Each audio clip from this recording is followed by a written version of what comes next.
Luneta to Tagaytay 60 kilometers ultramarathon. Dito nagsimula ang isang pangarap na akala ko imposible kong maabot.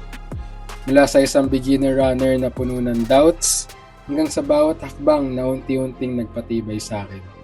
Hindi naging madali, hindi naging mabilis, pero hindi rin ako tumigil. At ngayon, hindi ko na tinatanong kung kaya ko ba, dahil napatunayan ko ng kaya ko. Around 8pm nag-aantay na ako para maklaim ko yung race bib ko dito malapit sa Kilometer Zero kung saan yung starting line ng Luneta to Tagaytay Ultramarathon. Okay, so ito na, malapit na natin makuha yung race bib natin.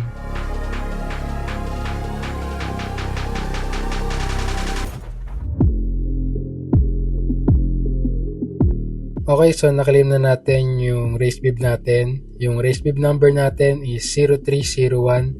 So, sakto pa talaga siya sa birthday natin. After ko makuha yung race bib ko is babalik muna kami ng sasakyan para makapagbihis na rin ako at makapag-prepare na kasi malapit na mag-start yung race.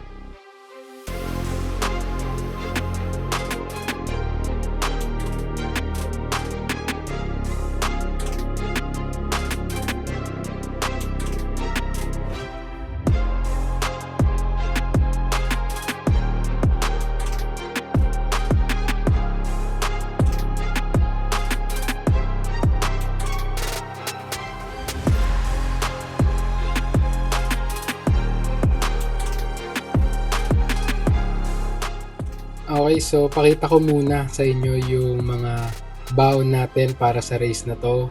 Meron tayo ditong saging. Kailangan natin yan for carbohydrates and potassium. Tapos meron din tayong tubig. Marami tayong tubig dito na malamig, may ice. Tapos marami rin tayong baon na Pocari Sweat. Kailangan natin yan. Tapos meron din tayong Gatorade. Marami rin tayong baon na Gatorade. At saka syempre meron tayong pinagbabawal na technique which is yung Coke para sa sugar natin. Tapos meron din akong dalang 3 sapatos. Ayan, para makapagpalit tayo in case na uminit na yung paa natin sa loob ng sapatos. Pero yung una ko munang gagamitin is yung favorite shoes ko, yung madalas kong gamit habang nagtitraining ako para dito is yung Nova Blast 5.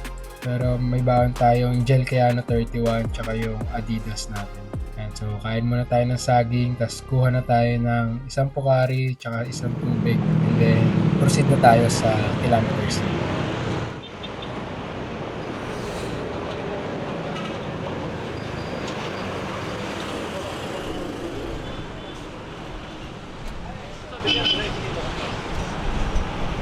Nakakabahan ako. First marathon. Hindi pa kasi ako nakapag 42, yung full marathon. So, yung pinakamalayo ko pala natakbo is 32, which is yung half ng ultra marathon natin ngayon. So, kinakabahan pero nag-training naman tayo kaya kaya natin ito.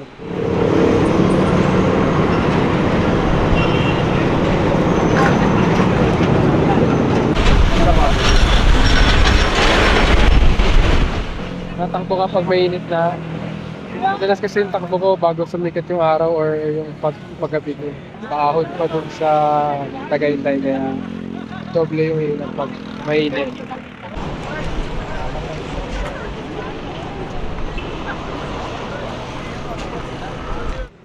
Nung nakita ko kasi ito last year, sobrang natuwa ako dun sa mga nakatapos. Nainggit ako kaso kaka-start ko lang kasi magtakbo.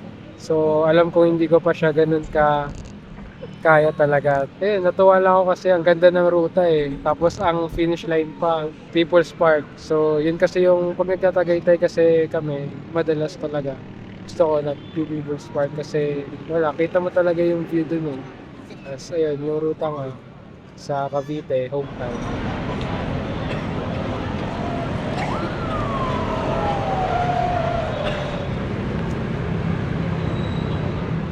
Consistent training lang simula nung nalaman ko na mag-open ulit sila. Magkakaroon ulit ng Luneta to Tagaytay this March. Nag-training agad ako. So 5 months yung preparation ko and training para dito. So ang ginawa ko lang, yung weekly mileage ko, hindi ko siya binaba ng 30. Tapos 30 kilometer per week. Tapos ang pinakamataas na nabot ko is 80.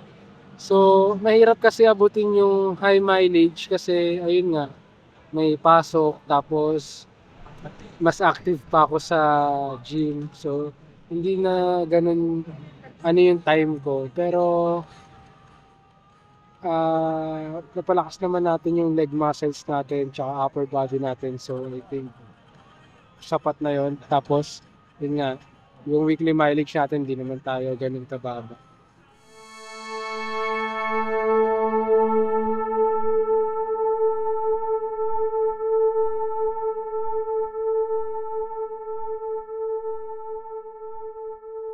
Takbuhin ko lang yung pace ko, yung pace na tinraining ko. Tapos, ayun, take lang tayo ng electrolytes tsaka ng carbohydrates every 5 kilometers.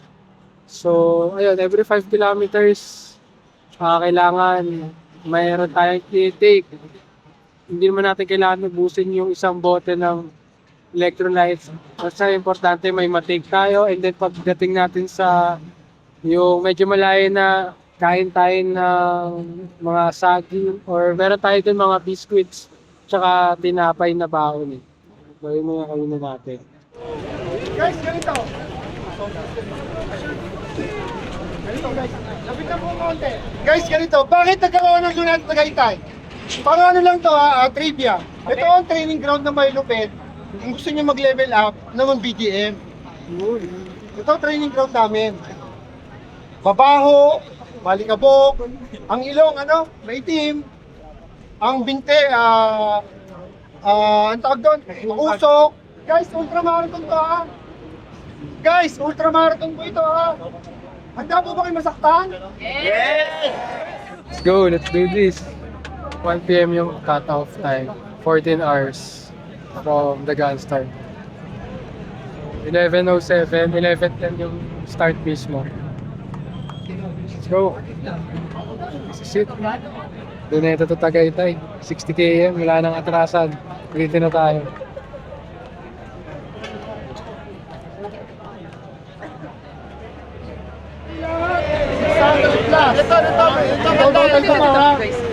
Kung na-break yung record ng last 2014. Break na yun. Na-break. Okay, anong moto? Wala sasakay! Lang. Okay, 11 na. Okay. 9, 8, 7, 6, 5, 4, 3, 2, 1.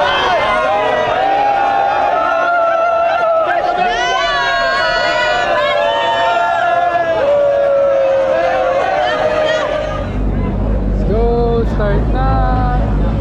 Let's go, let's go! Luneta to Tagaytay, 60 kilometers! Let's go! Woo! Let's go, let's go! Let's go!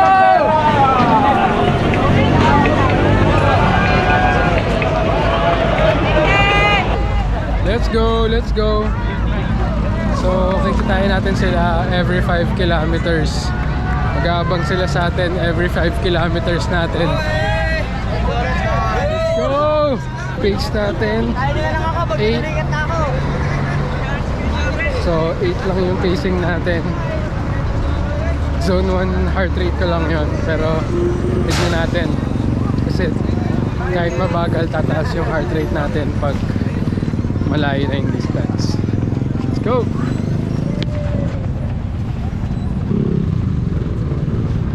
Okay. Kapit na.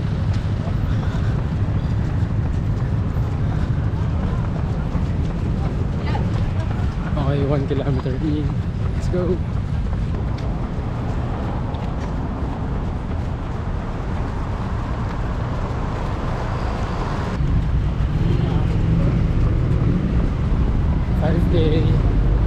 Let's go. Na-miscalculate namin yung 5K.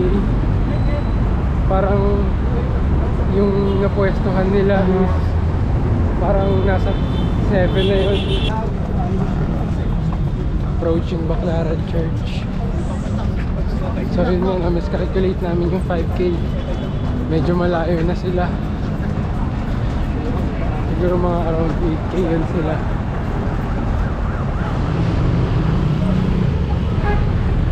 Kilometer 6, let's go! Let's go! Okay! Ligo na dito sa may Uni Oil. Yung airport road. So makakita tayo sa kanila. Pagpasok natin dyan and then pagliko, andun daw sila eh. So ayun. Let's go, tawid na.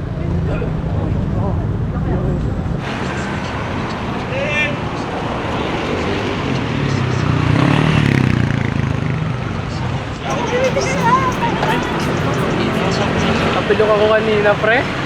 Nagala ka? Oo, medyo mataas yun. 8 kilometers na. Parang wala lang. Parang medyo malayo-layo. Mamaya na ako magsagi.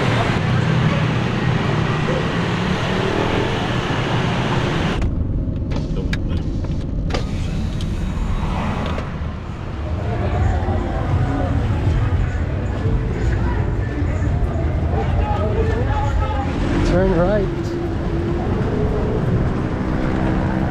Tawid ulit para sa lubong. Let's go. Ayan, ito na. Dire-diretso na lang ito hanggang Aguinaldo Highway, hanggang Tagaytay. Sabi po. Umiihi ako. Sabi po.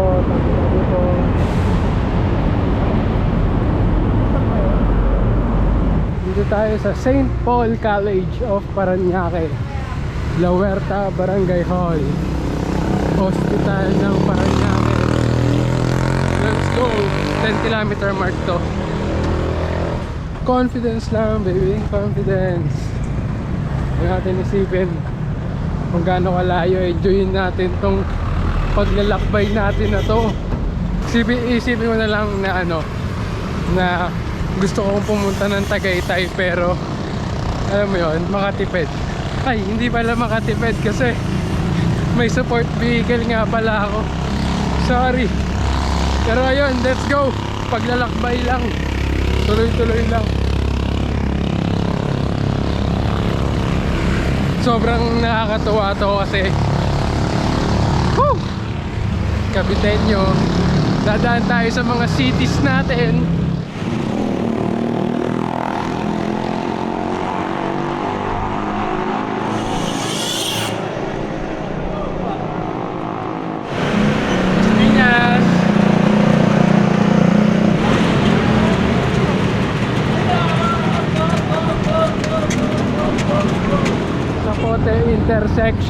Sapote intersection na. Andito sila mama nag-aantay sa akin. Kanina pa sila nag-aantay simula nung umalis.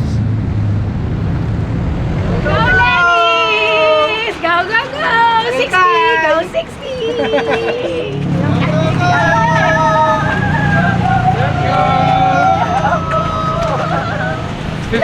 15 kilometers. 15 kilometers. 15 kilometers! Go, go! Let's go! 15 to go! Last 50.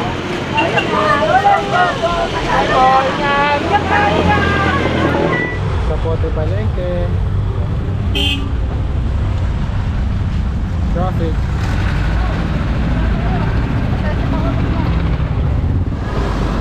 Okay. Pamulino. Let's go. St. Dominic Macdo. Okay, Bacoor na. Let's go, let's go. SM Bacoor. Let's go. 17.70 kilometers. Nandun na siguro sila sa Arco ng Imus. So, take ulit ako ng saging. Kuha ulit ako ng saging sa kabila. Lapit na tayo sa Arco ng Imus. Nag-aantay sila dun sa atin. 19 kilometers. So sa may Lumina, andun yung 20 kilometer mark. Ayun. So 40 kilometers lang, 45.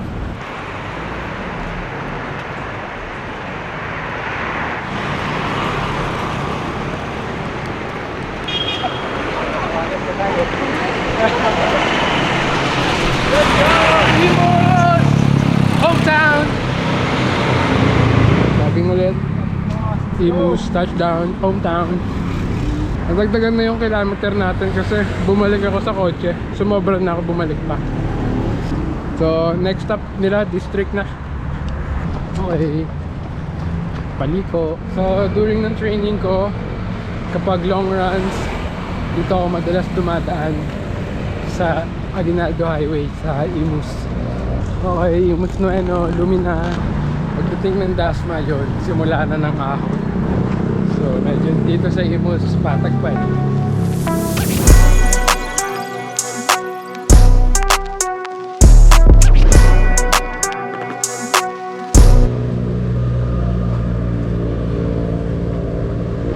Okay. Second jingle break. 23 kilometers. Running time is 3 hours and 8 minutes. So, takbo na ulit tayo. Let's go! Dito na tayo sa the district Imus. Yaw! 26.41. Ito na, paahon na. Let's see, let's see.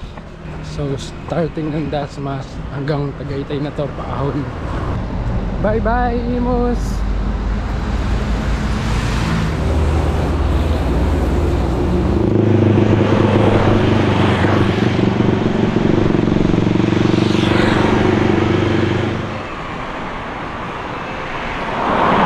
Hey!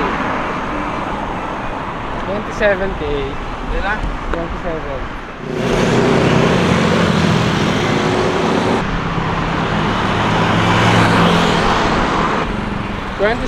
.42 km, 3 hours and 45 minutes.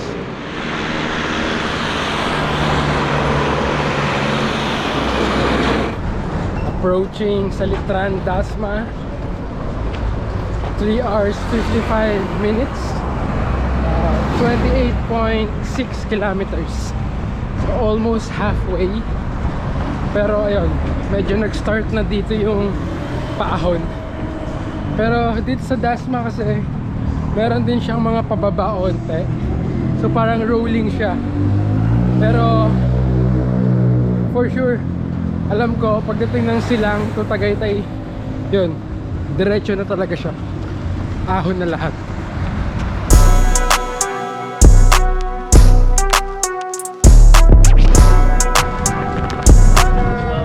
Let's go po!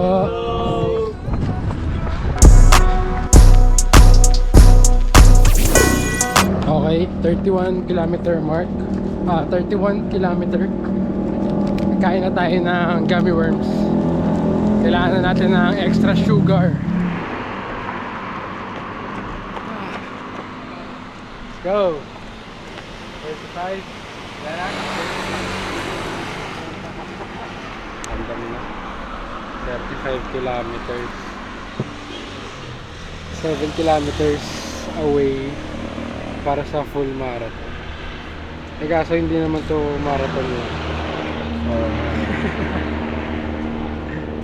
Ultra to.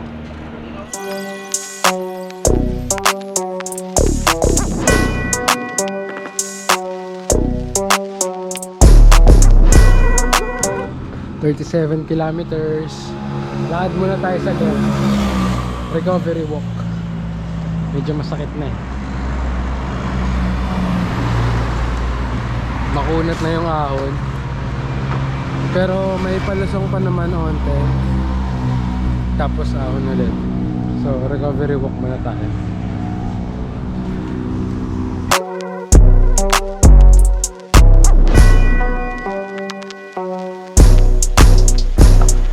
Uy, paalis na ng Dasma. Let's go!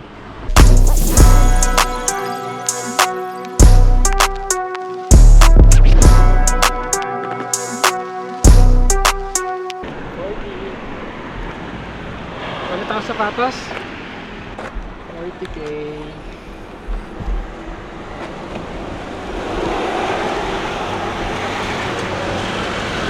Pero onti na lang, 25 na lang. Ang problema lang, ahon. Parang mabigat lang yung baka. Pero hindi pa naman tayo nakakaramdam ng umiga. Yun ang importante.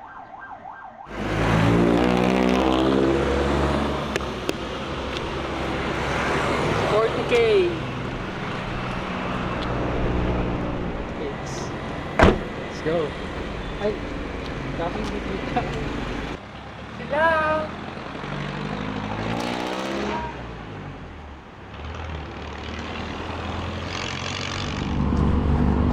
Calax. Ang dilim.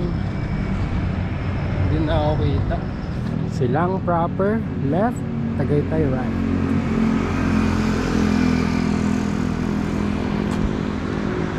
Let's go.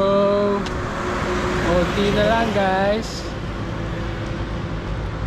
Onti na lang. I can call myself an ultra marathoner. Let's go. Okay, 42.3 kahit di nyo ako nakikita. So nakapag-marathon na ako guys. Yes. Kaya lang wala pang medal kasi nga yung sinalihan ko ngayon is ultra marathon. Pero ayun, nagawa natin, nakapag-marathon tayo. Meron pa tayong 23 kilometers. Almost konting lagpas lang sa half marathon, pero kayang-kaya na natin to. Run walk na tayo guys. Hindi ko na kayang takbuhin ng diretso, lalo na may mga ahon pa. Yan, pero ayun, importante matapos natin. Let's go! Takbo na ulit! Woo!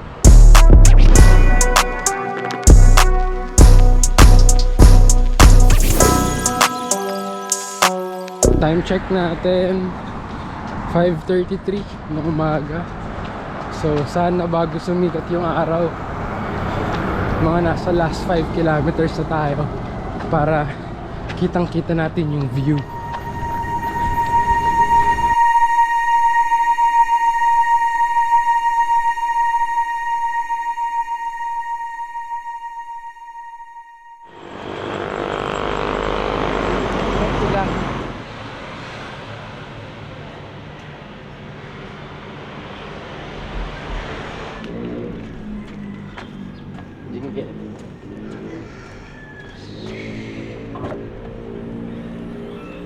Konti na lang.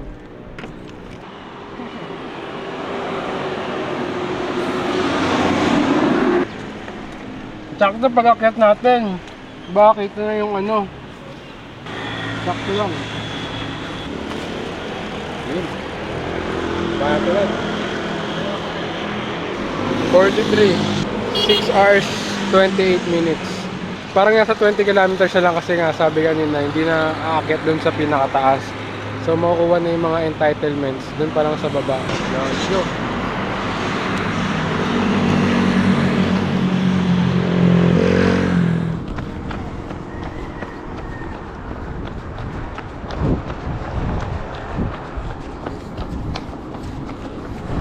Let's go.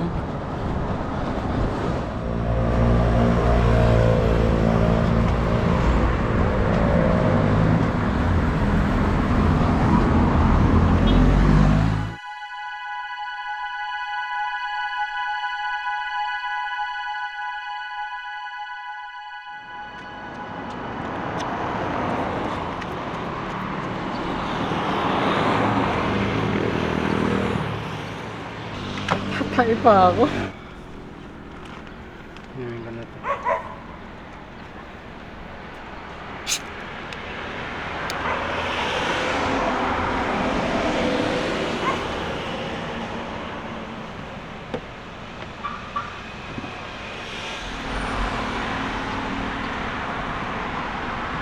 Kunti na lang. 15. 48 na eh. Game.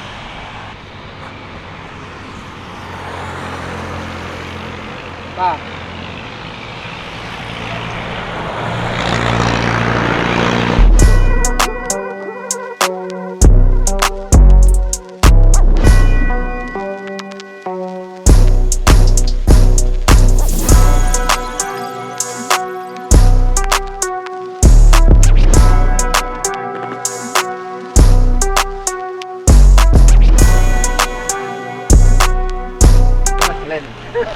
Ligatin na ako.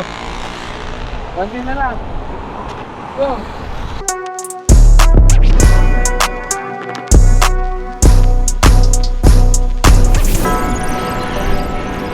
Let's go!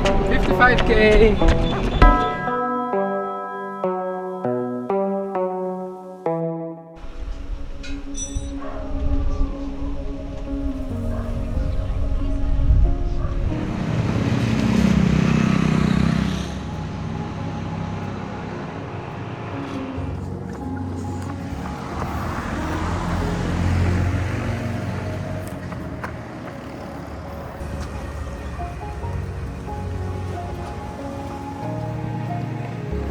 Let's go! Ang tarik eh.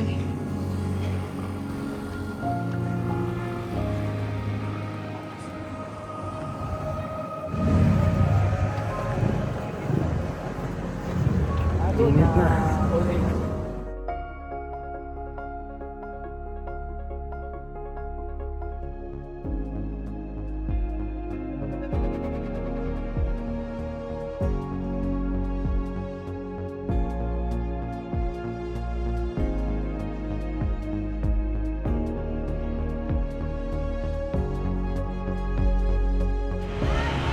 Go!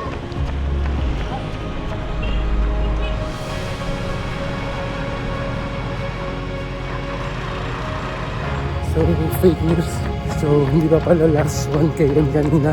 Ito, totoo na to. 63K yan, tapos last 1K. Pero pababa na. Let's go! Let's go! Sarap!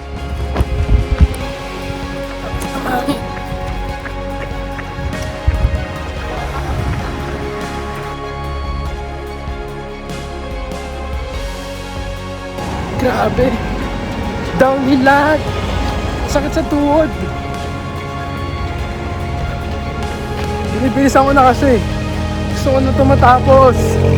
Malapit na, unti na lang. 300 meters! Grabe! Ngayon lang sumakit yung tuhod ko. Sobrang pagod mo na, tapos sinasalo pa niya lahat ng bigat ng katawan ko. Let's go!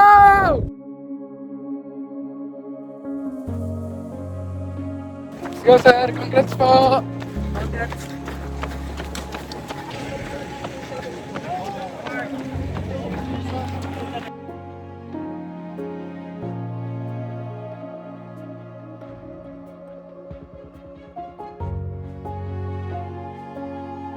Saya, kahit masakit. Parang double achievement eh. Marathon siyang ultramarathon eh. Pinagsabay. First time.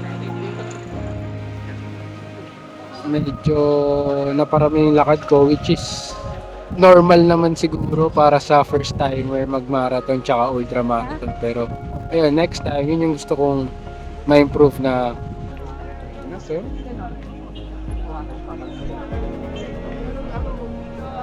10 hours, 4 minutes, 20 seconds, 64 kilometers. Saktong saan? 64 eh.